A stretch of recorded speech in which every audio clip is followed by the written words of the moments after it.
In today's competitive industry, it's your passion for the craft, hard work, and innovation that helps set new benchmarks for success. As brewers ourselves, we know what that passion looks like, and we see innovation as a key element in brewing success. At Beer 30 by the Fifth Ingredient, we understand that thriving in today's industry takes more than just brewing excellent beer. Streamlining operations, reducing inefficiencies, and making data-driven decisions are key factors for running a successful business. As a brewery management software working with over 450 breweries, the Beer 30 team works with you to bring you the right solution for your brewery. From your first consultation, we tailor Beer 30 to fit your brewery's unique needs. From there, our world-class customer experience team will get you onboarded and ready to go. Whether you're just starting out or expanding your operations, Beer 30 helps you optimize every step from grain to glass. Schedule a free introductory demo today, and let's brew more and brew better together. Good afternoon, everybody. Thanks for joining CBP's Panel Fest. I'm Dan Hornberg, excited to host this great panel with two great peers, friends, workers in the beer industry, beverage industry nowadays. Some would say, as we create different products. But super excited to have Kristen Ballinger and Nicole Smith joining me for the 2024 trends for the summer. So we have some exciting questions to ask, to dive into taproom activities, products.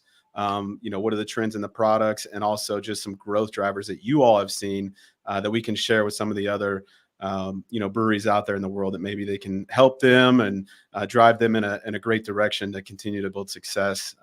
And as they say, the rising tides raise all ships. So, and I know you guys are great in that already, but excited to jump in. So first, Nicole, if you want to take a minute to introduce yourself and kind of your role at South Lake Brewing and where you guys are all at. Yep. Hi, my name is Nicole Smith. I own South Lake Brewing Company with my husband, Chris. We've been open for about 7.5 years or so. We have 2 locations, a production brewery and tasting room with beer garden patio. And then we have our newest location that is a tap room and kitchen on the opposite side of town. We are in Lake Tahoe, so this is like our prime bread and butter season right now. Everyone's, coming to the lake and enjoying the summer activities and weather. So excited to be here. Thanks for having me, Dan. Yeah, love it. Nicole, you're going to bring quite the diversity between your 2 locations, but also just super tourist, in the influx of tourists that come in to Tahoe during this time, compared to Kristen. Kristen, if you want to give us a little bit of introduction about yourself and AleSmith, and the kind of the difference that you guys bring right now versus where Nicole's really reaping in the tourist. Yeah, so I'm Kristen Ballinger. I'm the marketing manager at AleSmith. Been with the company for about a little over 5 years. So started in the tasting room as the manager, and then moved over to marketing at the end of 2020. AleSmith, it's a 29-year-old company, big production facility, big tasting room in central San Diego. So we have just learned to start activating our different spaces, to drawing in people where you're getting the tourism by, having the beautiful view and just flocking to you. We are a little bit of a trek, so we have to have, some unique experiences to bring people from the coast who aren't just coming here for a beer vacation, because we are a destination brewery, just based on location. But our challenge is how do we get those people who are coming into town to come into our brewery and make the drive up to Miramar? I love it. It's going to be such a fun conversation. And unfortunately, I've not been to South Lake Brewing, but I have been to AleSmith. And it is a little bit off the path. You have to have a reason to go there. But I will say, it's the first time I've walked into a tap room and had a Hall of Famers museum in the tap room. So Tony Gwynn's museum, it's so incredible. You here in the Midwest, we love baseball. So I was so excited to get back and tell my friends about that cool attribute about your guys' tap room. But diving into the trends. So we're going to start with taproom activities. And the first question that I want to pose, directly to Nicole to kick us off is, what types of events and activities have you found to be the most successful in attracting summer crowds to your tap rooms? So it sounds a bit kind of, you get people there, but you still have to get people to come to your door. when they're in town. So yeah, give us a little bit of insights, Nicole. Yeah, I think it's so important. It's also, our customers are both locals and tourists. So we tend to, try to appeal more to the locals at the original brewery. And then we appeal more to, the tourists at State Line location. And basically, long story short, we don't have to do like a ton of events during the summer to attract our customers into our doors, but we do keep up with kind of our weekly, monthly ones. So we have a weekly trivia that we've literally been doing since a month before or month after we opened, that we do every Thursday night. That usually draws a pretty decent crowd, packs the house every Thursday night. And then we up the live music during the summer time. It's just so much better for our two locations to have live music outside. The sound quality is better. It's kind of worth more of the investment to keep people there longer with good music. And then we've been upping our monthly craft workshops. So those are kind of fun. Like we do during the week. And we partner with a local craft store owner, and she does little arts and crafts projects with our customers. We usually sell those tickets and then like include a free pint with those events. And we actually just had our one of our lead line cooks host a DJ night at the second location. So that was really fun. It brought a different crowd to have. Is this the first time you've had a DJ, period? No, definitely not. But it's Okay. the first time we've had an employee DJ. So that's really fun. And then, just a couple other ones. Music bingo has been really popular lately. So we try to do that every Tuesday night at the Taproom and Kitchen location. And the nice thing about that,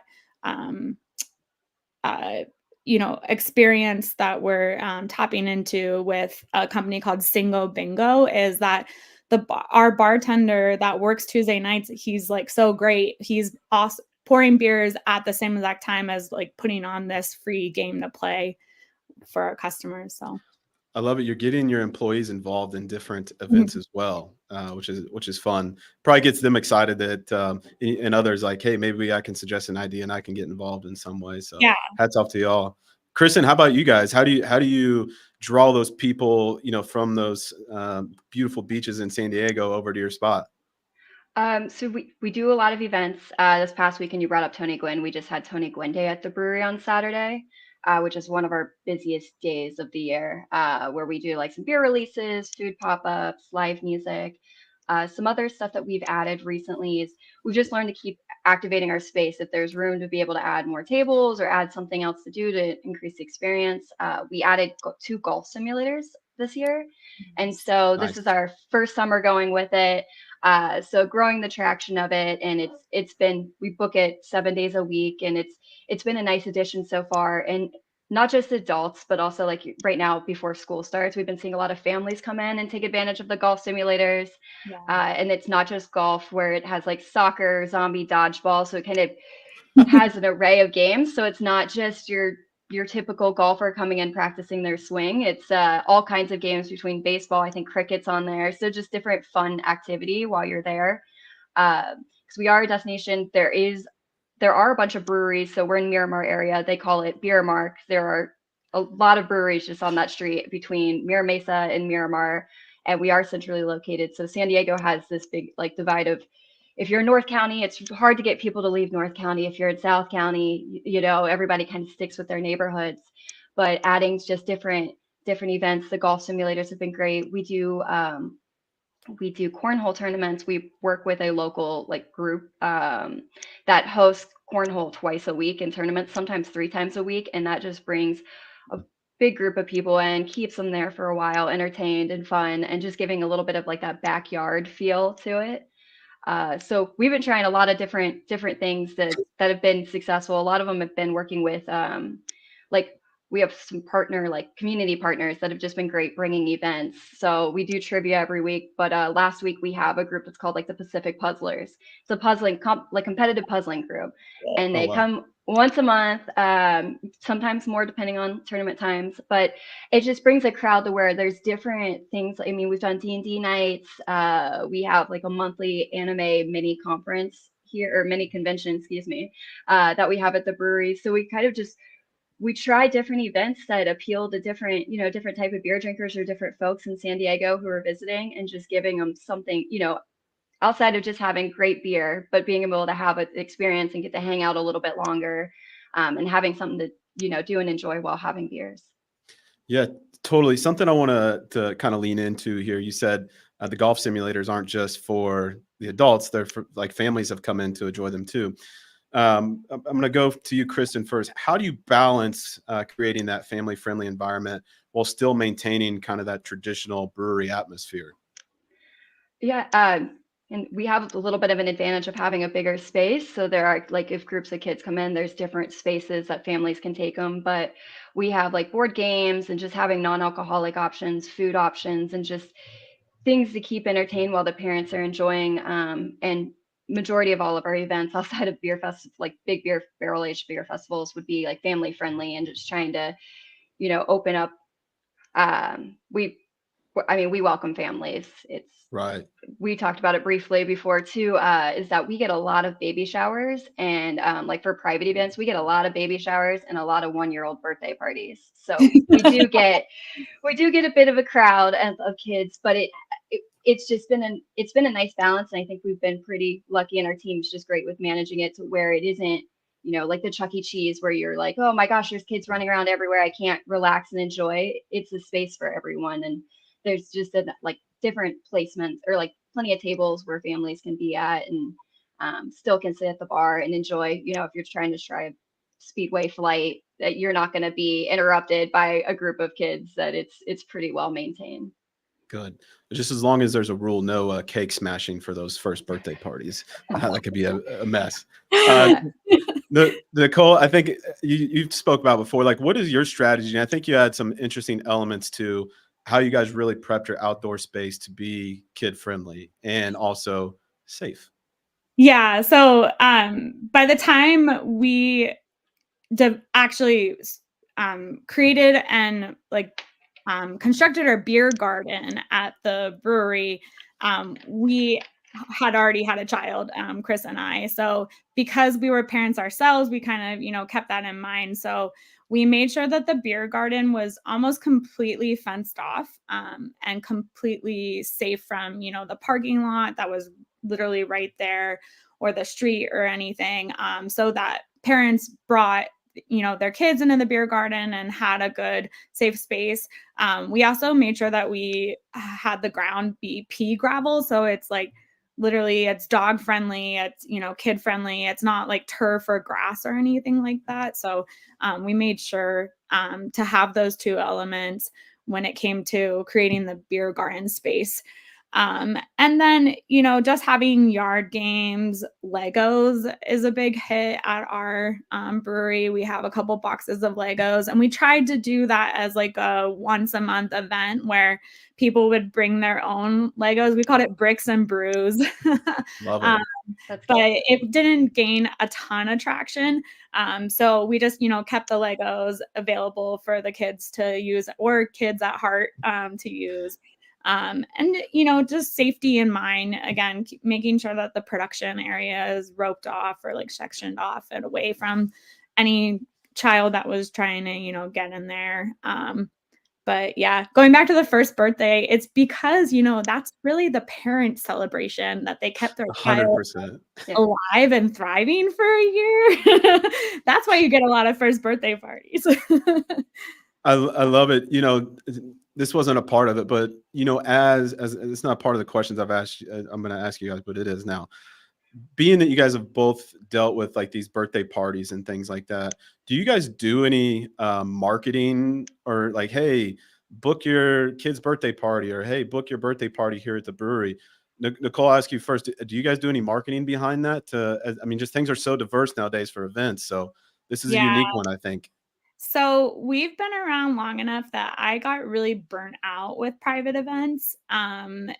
People were just kind of like mistreating our space a while, prior to COVID, basically. And then so after COVID, or like during COVID, obviously no private events, but we really took a back burner on it, and we were like, okay, we're just not going to do private events for a while. So, but now we're doing private events again, but we learned a lot over the last 7 years, and our marketing team has created this amazing like private event deck, and they give it to any customer that's interested in hosting an event with us. And it gives them all of the details and everything. So that's been really working, because like we're prefacing a lot to that customer and to that guest, and saying like, here's how it kind of works, here's the breakdown. Without that, I feel like the expectations just you aren't on the same page with the people that are renting out your space. Setting expectations is very critical Yeah. up front. So, hey, Kristen, do you have any insights on just how to get more birthday parties, or just birthday parties around? Yeah, I mean, that's something that we discovered. We started running advertisements for our private event spaces. We have 4 within our brewery, so it's for different size groups and just depending on the events. But when we were first rolling out the ads and just seeing what people were searching for private events, that's where we started to really see baby shower or kid's birthday really keep populating for the like conversions that we were getting with our Google ads. So we've Cool. actually started to build out separate Google ad campaigns based on the type of events that we see coming through. And it's been great so far. We're working on adding a little bit more to our website too, to have like a landing page per type of event, just to showcase the space, show it's family friendly, kind of show what we have to offer. We've been doing private events since moving into this bigger space. So we do have some that's the hard part, is like the set guidelines. Like we have like a no confetti, no glitter, like when you hang stuff on the wall, we have it all prefaced, and like when we send the private event, like proposal of like what's included, what you can, what you can't do.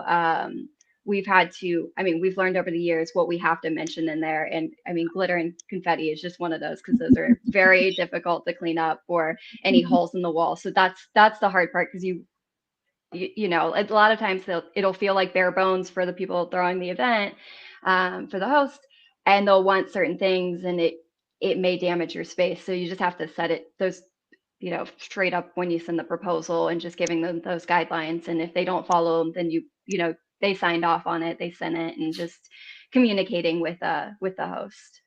Right. I remember one of my first jobs when I turned 21 was where, I don't know if you guys are familiar with Howl at the Moon. It's a dueling pianos bar. Oh yeah. But here in Indianapolis, it was like bachelorette party heaven.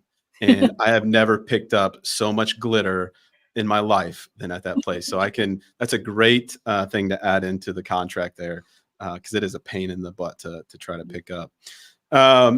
Speaking of events, is there anything that really stood out, like a new event this year that you guys planned, something that you planned going into the summer, like we want to do this in the summer, and maybe it hit more than what you thought it would do? Kristen, I'll ask you first. Thing for the summer. So this is our third. I'm going back to Tony Gwynn Day. This is our 3rd year of having it. So that's something that every August we know that we're going to have live music, do some community baseball ties. We work with like 2 local artists who are muralists, and they create the label. And we just have like a big event rolling out for that. Other events for this summer, it's just we've been adding, whether it's conferences or like little mini conventions. We did a Palmacon right before Comic-Con with one of our local animal shelters. So we'll do some different types of events there, but for a specific summer one, it's usually a little later in the year, that we'll do like our anniversary, like Tony Gwynn Day, and then San Diego Beer Weeks in November. So we kind of prep for that.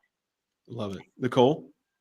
Yeah, the only thing that really comes to mind is we started doing holiday craft markets during basically the Thanksgiving, like the Saturday of Thanksgiving week, through Christmas.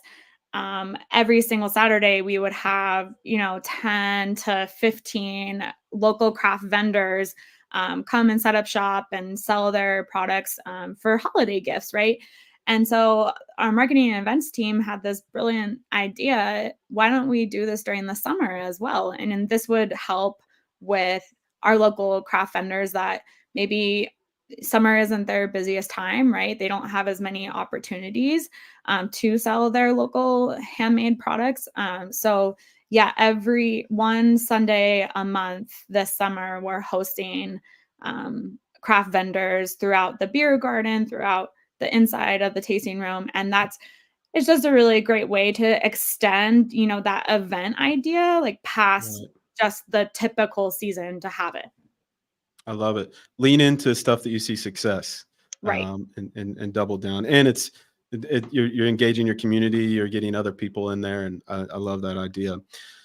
So I have a hot topic of the industry to talk about next, which is food trucks. And it's been interesting talking to both of you. You guys have two different kind of experiences and takes on it. And I'm going to lean into Kristen first. Can you tell me how you handle the logistics and your partnerships that are involved with your food trucks? Yeah, so it's taken a couple years to get to this schedule, but we work with regular food trucks. We have a set day of each food truck being there. They have their days, they know their times here, and they've been really great to work with. Whether they know if they're here Monday or Wednesday, they're all on time. They know what to prep for, what this like what the general traffic looks like. We are lucky that we have some food trucks that if they're not available, they actually help fill. They'll find another food truck to fill their spot. So that's something that we're really, really lucky about. That's huge. Yeah, it takes a lot of stress off our hands. So it's we've been lucky that we found throughout the years of the food trucks that we've had here, the ones especially during COVID when food was a requirement, to have these food trucks that are reliable, and we're just working together as partners. We're trying to bring in traffic. They're promoting that they're being there. We're promoting that they're here for us too. So it's just been a great partnership with our food trucks. Nicole? Yeah, I was telling you earlier when we first chatted about this that the food trucks are it's a very like great relationship to have, but it's also one of the most challenging relationships to have because they are a whole nother business, right? With different needs, different people managing their own company. And over the years, we've had quite a journey when it comes to partnering with food trucks. Actually, I won't get into it because it was a story that could take up the entire podcast time. But prior to 2019, food trucks were actually illegal within the city of South Lake Tahoe. And myself and a friend at the time, helped to make that possible within the city limits. And then come COVID, like Kristen mentioned, the governor required us to serve a bona fide meal while we were serving draft beer in order to even stay open during the pandemic. So very thankful that we were able to kind of help that industry start locally because it benefited us in the very near future. And so now we have a relationship with probably about a handful of food trucks in town. South Lake Tahoe is very difficult for a food truck to be successful year round. So they tend to, travel during the winter because it's snowing or whatever, or they, just kind of shut down operations for part of the year and do something else. But yeah, I could go on and on about food trucks, but I think it's really important to keep in mind that it's a mutual beneficial relationship. And yes, if a food truck is, constantly canceling on you, maybe it's not the best fit, right? And you got to figure out something else. And an interesting story of how difficult it is to have food trucks in Tahoe. A new food truck in town that's just starting to partner with us in a local craft beer focused beer garden down the road actually had a bear break into their food truck last week. And so she's like, sorry, we can't make it today. We have to it's literally a shit show. I'm sure it was, yeah. was like, oh my gosh, this is crazy. Like a bear breaking into your food truck. It's like, oh my gosh. It's just only in Tahoe, right? This is my dad joke coming out, but that's an unbearable situation. I was waiting for that. I'm glad you guys expect it from me. Jumping into to product trends, Nicole, to start with you, what are some styles, some beer styles or product types as things get more variety nowadays that you've seen gain the most popularity during the summer months, and kind of what is the impetus behind that, do you think?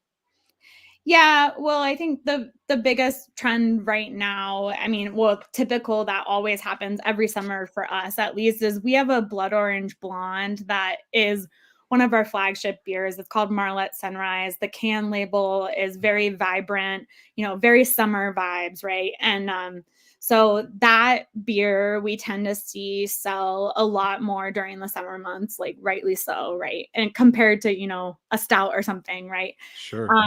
Lagers are, just definitely one of those, like hoppy lagers are definitely one of those trends that we've love being a part of and brewing and selling to our customers. But I would say our most popular beverage during the summer is our hard seltzer slushies. Let's go. Yeah. So if you don't have a slushy machine, I highly recommend it. Um, Especially since like we're, at least in the state of California, craft breweries are allowed to, brew seltzer very easily. And they're just really, really popular. And our production team has been able to brew what we call high octane seltzers. So, we're talking like 9% minimum. And it makes a really, really good slushy. It's incredibly, I've done some like research on slushies, and the profit is incredible from there. So Mhm. I'm gonna keep screaming from the rooftops like you are, Nicole. Like slushy machines, they may not be the cool craft beer thing, but I promise they're gonna bring in dollars for you as a Yeah. company. Kristen, what's some products that you guys are moving there that are doing well for you this summer? Yeah, so slushy machines on my wish list. I'm gonna get it one summer. But we have noticed, our lagers, we have a few on tap. Those will be in our top three. Our Mexican lager. We added a Pilsner this summer. That has just been, we're going through kegs very quickly on it. San Diego is very IPA centric. So still continually with West Coast IPA, having an 8% double IPA on tap has been doing great for us, but we actually started rolling out cider and hard tea this year, which we have a cider on tap right now, but anytime we have the cider or the hard tea on tap, we're kind of doing rotation and some innovation with it. It's a top five for us, and we have 30 plus taps. So it just consistently keeps, as new audiences are coming in, or you're with a group and somebody might not drink beer, might not want to drink or have a beer at this time, that they've been gravitating to, our cider or hard tea. The other that we've been seeing is like our non-alcoholic IPA, or well, we have two non-alcoholics in cans that we serve. Nice. That would be our non-alcoholic IPA and our non-alcoholic Speedway. The IPA is just because of the weather and it's hot, it just does more than our Speedway Stout, a non-alcoholic version. But have seen those grow along with just some of our other non-alcoholic options of liquid death. We have like the liquid death teas and waters, and we get cases of those delivered every week, and they just continue to be top sellers as well. That company's just blown up, which I love. But incredible to see you guys are moving that too.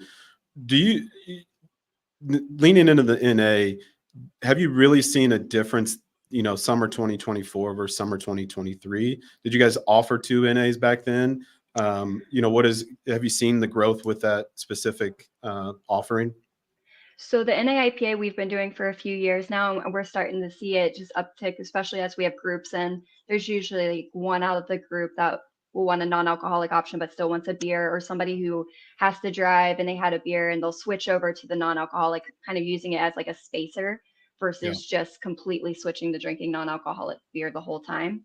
But this is our first summer of having like the non-alcoholic Speedway. It tends to do a little bit more for us in the fall and winter, and then just in wholesale in general versus the tasting room. But Sure. it's one of those that it's a nice option to have, and when customers do who are looking for that habit, it's very inclusive for them. Nicole, how do you guys lean into the non-alcoholic, health conscious kind of trend right now? Yeah, we tend to try to find products that we enjoy. If they're local or not, doesn't really totally matter for us when it comes to NA or other types of beverages. Thankfully, with the second location, we have a kitchen on site. So the ABC allows us as a beer manufacturer to actually sell other people's beer, wine, seltzer, kombucha, cider, anything besides spirits here in California, which is like amazing privilege. Very thankful for that. So long story short, we've tried a lot of NA options. I would love to try yours, Kristen. That sounds so good. But we've, found that the NA beer that I most enjoy is actually by Best Day Brewing. They are based out of California. And they have a really awesome NA Kolsch that's just like so delicious. So we make sure that we sell other people's products that, we enjoy ourselves, just to kind of give other. I love it when if you guys aren't producing it yourself, you're looking for that next best local that you can support. Again, goes into why I love this community so much of the craft beer. If you don't do it, you're trying to support someone else that's trying to do it. So hats off to y'all. Nicole, have you noticed, I think both of you guys mentioned, some popular styles or your lagers. Have you noticed anything else besides kind of that light, crispy beer, like any fruit profiles? I know you mentioned your popular, the beer that you said, it's the blonde orange. Yeah. Blonde. Have you noticed any other flavor profiles, maybe even in your slushies, that have really taken off, that people are enjoying the flavor notes of some sort? Yeah. So again, the blood orange blonde is really popular this time of year. But going back to our seltzers, so we do brew a seltzer that's a little more approachable in terms of ABV. So the normal seltzer is about 4.5%. And right now the flavor is strawberry lemonade. And that seems to be extremely popular. You think summertime and immediately strawberry lemonade comes to mind, right? Yeah. We've made that the flavor of the month essentially, and then turn that into a slushie and increase the, strawberry lemonade flavoring. And it is very tasty. Just had a strawberry lemonade at the farmer's market this weekend. So you are striking the right chord over here. Was it spiked? Was it alcohol? It was not. It was just this homemade lemonade with some fresh strawberries in it. It was so good. Kristen, what about y'all? Any flavor profiles or fruity stuff that people are enjoying right now? Yeah, so we have a mango tepache wheat ale on draft. This is our second year of having it 'cause it did really well last year. People were looking for some fruity beers to have in the heat. Another one that has been doing really well is we have a watermelon goza. So it's refreshing, little tart, but not overly sour. So it's still pretty approachable. And then just rotating, if we have a goza on tap, and just rotating that fruit is what we've noticed, just to have a few different options for it, but still tend to do really well, even in an IPA centric, San Diego. So I love it. I'm all for it. When you guys introduce new products, especially in the summer, what strategies do you guys use to get the word out? Is it social media? Is it, email? What do you guys use specifically to get that word out? Kristen, I'll stick with you.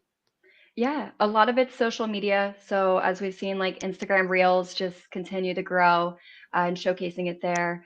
We also have a pretty nice like email and SMS list that we started to gather. We switched to a new point of sale that has helped us like with a loyalty program, so we can let people based on what they come in to drink and kind of tailor. Hey, you like drinking lagers? We have a new lager on tap, or we're running a special on that one.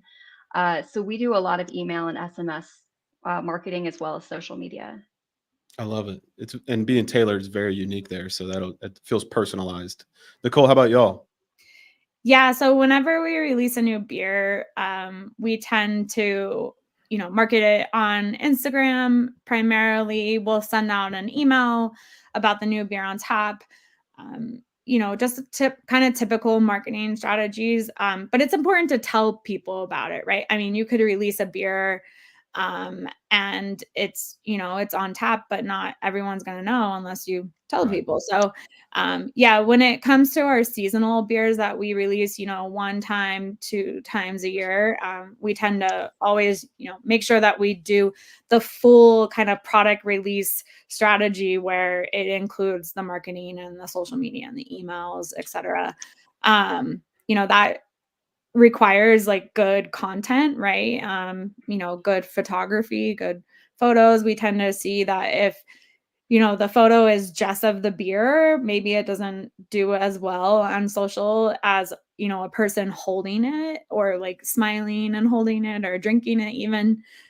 So we tend to try to make sure that one of our bartenders gets in there with the photo too, just so it does a little better. But yeah, if I could go a different direction and not just talk about releasing of beer, we tend to release a lot of new merchandise during the summer time, and a lot of our merchandise is summer season focused during this time of year. For example, I'm really excited about this. Just in the next couple of weeks, we're gonna have our first ever branded beach towel. We're partnering with Slow Tide, and they are branding a beach towel for us that looks exactly like our Marlet Sunrise Blood Orange Blonde towel, and it's like super colorful and vibrant. Nice. So that's going to be really great. And then about a month ago, we released it's pretty much an annual thing now. We have a beer called Alpine Aloha, and it is a West Coast IPA, but it's kind of has more tropical like notes to it. So we actually branded a tiki shirt. And it looks like our can label, but it has all of these like Tahoe elements. So it looks like a normal like tiki Hawaiian shirt at first, but then you notice that it has a snow plant in there. It has like wildflowers. It has pine cones and pine needles, and it's just like a really cool looking shirt. So we tend to steer our merchandise to summery things. Very, very, very smart. How far ahead are you planning that to ensure that you get the merch in time? So we've been working on this too. We make sure that, especially our suppliers that have, longer lead times, like those tiki shirts and those straw hats, they had, a 3 to 4 month lead time because obviously they're manufactured overseas, unfortunately, but so it takes a while for that stuff to get here. So, I mean, we're already done creating and branding and designing our Oktoberfest steins, right? And like we've put those on order for the end of September. We probably could have done it even a couple more months like in advance. But yeah, just going back to that lead time, it's typically like the design starts like 3 to 4 months ahead of that seasonal product. Kristen, what about you all from the merch side of things? How, for anything summer related and in your merch area, how long are you guys preparing or planning for those pieces? If it's event specific, we try to give ourselves, like I said, there's long lead time. So like 4 to 6 months is like 6 months is ideal. Like Oktoberfest was one of those that we received all of our stuff within the past couple of weeks. So we are stoked on that. It's But crazy. It's here already. I know it's Steins. We have the boots this year, so they all came in and we're all excited. But it's not until September, so we just have to wait it out before using them. But no, we try to do 3 to 4 months. It seems like the regular occurrence with our vendors knowing what's in supply and being able to get those quantities in and get them in hand. It's typically about 3 to 4 months. Again, at the beginning of the year, if there's anything, we know that like Lunar New Year, we're going to lose a few weeks. So just trying to plan ahead and just making sure we're checking in with our vendors.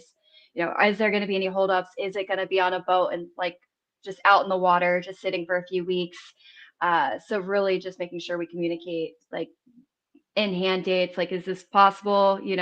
We just need to make sure that there's not going to be anything, or if it is going to be delayed, that we're just already aware of it. So Right. it's a lot of planning on not just our end, but the vendors and suppliers. So I feel like we could have a whole nother conversation on merch and all that goes behind it. Both of you talked about releasing new products, during the summer and even taking some of your core and elevating them due to the seasonality. Nicole, with your blonde orange ale or blood orange ale. But how do you guys balance, or how do you even like challenge your team to really balance between your main core offerings and some of these new experimentals, seasonals, limited releases that you release, throughout the summertime? Nicole, I'll roll with you first on this. Well, I'll go back to Julian from Beechwood down in Long Beach. He quoted this, or he said this a couple of years ago. He's like, you brew your flagships to keep the lights on. You brew the seasonal beers, to just have fun and like be a little more creative and keep your production team happy, right? So, I mean, we have to brew the flagships. But finding that balance between the flagships and the seasonals or one-offs is very difficult. I'm sure for many, many breweries, that's the same case. So it's just important to know what your customers want, right? Like your wholesale customers and the resellers that have maybe your beer on tap all the time, like year round, they have it printed on your menu. Like they're only going to want the cores, right? They're going to want the brand, the branded beer that of yours that people are going to recognize, right? And easily just order and have had before. But the tap rooms, you have to brew and release other beers that are, one-offs, different, new, to like bring the same customers back into your tap room and keep it, spicy, I guess. Keep it fresh. Yeah, it's so important to, find that balance. But stay true to your cores, but at the same exact time, keep it fun and release different beers. I love it. Kristen, how about y'all down there at AleSmith? How do you balance the core and the limited stuff?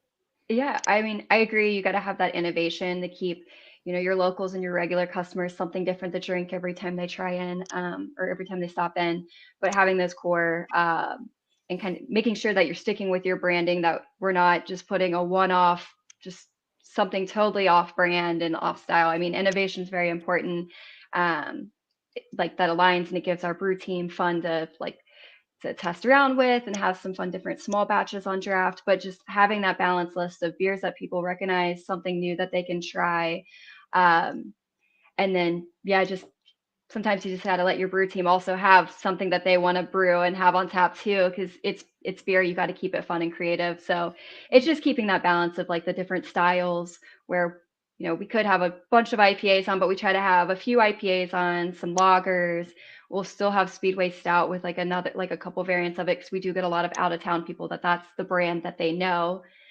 Even if it's hot and it's 12% stout, they're still coming in to try those, or like something from our barrel aged program, some fruit beers, and just having an array of options to appeal to to your customers that are coming in. So like Nicole said, listening to what they're drinking and making beer that they want to drink, because they're the ones coming through your door and want to support you. So leaning in what you said, listening to what they say, Nicole, Kristen, I'll ask you first. How do you guys strategize feedback from your customers? Is it, going and speaking to them in person? Do you guys have ways for them to provide feedback, or, is it asking them through social media? Like how do you guys garner some of that feedback? So we'll go through Untapped, looking through like the check-ins and reading what people are going through on especially the newer releases. We do have a beer club. They're mostly barrel-aged beer and Speedway, but we do send them a survey seeing how, what they're enjoying drinking. We'll send some surveys from time to time with like our loyalty program, with maybe like a little like bonus of like, hey, get some kind of promotion if you do the survey for us and help us get some real customer feedback. So we're still growing that out, but there's a lot of ways of just surveys, forms, social media. I feel like when we tend to do it, the people who are the most spoken, like that are like, bring back this one, and then you put it on draft and Nobody they comes. don't come in. Yeah, so that's a hard one with us being an older brand, that we have a lot of older styles that aren't very popular with the new drinkers or in summertime, and we'll be like, bring this one back, bring this barley wine back, like we'll drink it, and then we'll brew it because we'll throw it in barrels, and we'll have like a couple kegs of it, and we'll have those kegs for a while. Like, it's one of those, you don't see them, you're like, where are you at? You said bring it back, you'll come in. Crickets So all of a sudden. yeah. So I like the email, SMS, like, hey, we want to hear your feedback. Thanks for coming in, and just getting like a post-visit survey to really hear out what the customers enjoyed. They'll let you know if there's something they didn't enjoy, and it's worthy feedback and data. Good to hear. Nicole. I think it's all about, first of all, the bartender and the customer interaction. I think that's like most important when it comes to soliciting feedback directly, or just having that additional conversation than simply just, oh, what do you want, and here's your beer, and like please pay me now. Like, so it has to go kind of have to do above and beyond that interaction. But we also have an internal survey system that we just recently launched with our new location. We wanted to get private feedback instead of public feedback because we were a brand new location and everyone has an opinion. We wanted to give our customers a chance to, tell that to us privately instead of on Yelp and just, bashing us right away. So it's mostly like really, really positive feedback. And every once in a while we'll get somebody saying, oh, I loved XYZ beer, and so that's really great. And then simply going back to, your POS and seeing the data and seeing what is selling the most. I know it's really hard when you have the one-offs, just seeing the trends over the year or whatever. But if you can get so good at making sure that your data is categorized in terms of like beer style, not just simply the same like brand and name of the beer, but if you can look at your data in terms of like beer style trends, then I think there's something for you too in terms of insights and knowing what exactly your customers want to brew or want to drink. And then I would also just, one last thing on this question is it is very like location dependent, right? So we've talked about Marlette Sunrise a lot more than I had thought this podcast, but that our second location with the tap room and kitchen that's closer to the tourist core, people are just so basic there. Like they just want a smash burger and our blood orange blonde, right? And they are happy campers on vacation, right? But then the locals at the original brewery, they want something different, and they want, or we like to call it the Angora Anonymous Club, and it's basically like our group of regulars that they'll only drink Angora West Coast IPA. So, like it just depends on location. It depends on your customer type, etc. I love it. Jumping into some growth drivers, one thing that's very popular nowadays for great reasons is sustainability. And I know that, breweries are very, driven to help their communities and be sustainable. Kristen, first, can you talk about how, AleSmith has jumped into, some of these eco-friendly practices and partnerships that you guys might have, attained just to help build sustainability within San Diego? Yeah, so we have a local San Diego Brew Cycling, what they're called, and operated in San Diego. And it's focused on sustainability in brewing, where they'll upcycle like malt bags. They'll try to upcycle anything in the brewing process that they can to promote that sustainability. One of the programs that they launched last year that we're proud to be a part of is their pack text to pavement program. So like the 4-pack, 6-pack plastic ones, they're made of recyclable materials, but they're not recyclable. So we are one of the places that you can bring them in and drop them off. And what happens is we'll collect them. And there is a company a little bit north of us that will take those pack techs and break it down into asphalt. So that's where the pavement comes in. Nice. So that is one of the programs. And we get really great customer response, like bringing them in. We usually will have some garbage bags. We have an internal one for our staff to bring in. And then one that's customer facing. And it's just been a really great program since we've launched it. And a lot of the breweries in San Diego have added that to it, and even some of the bottle shops. So, just being able to do something as simple as just keep your pack tags, don't throw them away or send them recyclable, and just bring them into the brewery the next time that you're in and just drop them off. It's been a great program to work with. Does that cost you all anything to be a part of that program? No, no. So I believe PackTech provided like the trash cans. There's like a slotted bin. I believe that they brought it, and then the SD Brew Cycling, they have volunteers so where they'll come pick it up and they'll drop off the cans. They'll bring you signage and just work with you and helping like promote to let the customer know, hey, bring these in. Amazing. So yeah, it's been growing and a really great program. Awesome. Nicole, how about y'all jumping into this topic? Yeah, so one of our assistant taproom managers, Michael, sustainability is near and dear to her heart. Recently, we partnered with her help with our local water utility company, and they actually came and did a tour. We were talking about the production, like beer process, and where we could save water that way. And then we realized that probably one of the fastest ways that we could do that was replace a bunch of grass that we had in the front of our brewery. It was about 1,000 square feet or maybe even more that we were just, watering. It was our landscaping. It didn't like look that great. So the local water utility company, they said, hey, if you replace your sod with gravel and mulch and other water saving, less water intensive plants, we'll go ahead and give you a rebate. And then in the long run, you're going to be saving water because you're not watering all of this grass for absolutely no reason. So we went ahead and did that project. It took a couple months, but we just replaced all of the sod with that new landscaping, and it looks great. It looks way better than the grass. And so, that's kind of the most recent way that we've been able to do it. How did you just get a hold of the water company? Like, what was your process to figure this out? Like, that's awesome. You got a rebate to help, do something better to save you money. Yeah. They reached out to us. I think it's kind of starting to be this kind of trend with commercial water companies, especially in the state of California. I mean, but yeah, they reached out to us and we just kind of embraced it and, got all together and, talked for a couple of hours, and we identified this really easy, sustainable project to do. I love it.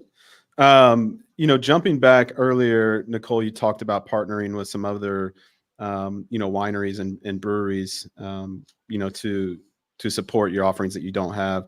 Can you talk about the impact of y'all partnering with them, and kind of locally sourcing some other things, offerings that you guys don't produce yourself? Yeah, so about an hour away in the area of Placerville, there's a ton of wineries.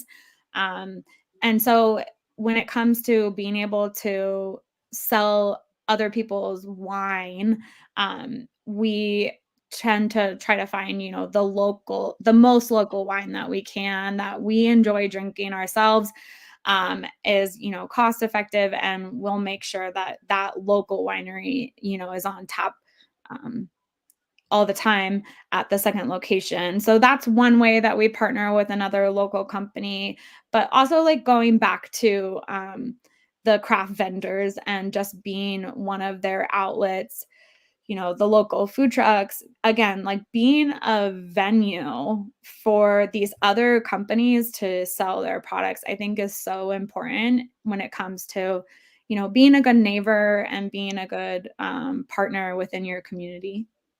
Love it. Kristen, how about y'all partnering with anybody local for any sourcing of ingredients or other, events and things like that? Yeah, so we'll source local coffee on our Speedway Stout. That's one of them. We hosted an event earlier this year. That was coffee and beer that we worked with a bunch of different local coffee roasters. We did a couple regional ones and collabs, so a little bit out of San Diego. but invited them to come to the brewery. They poured samples of their coffee and they spread some awareness about their coffee brand.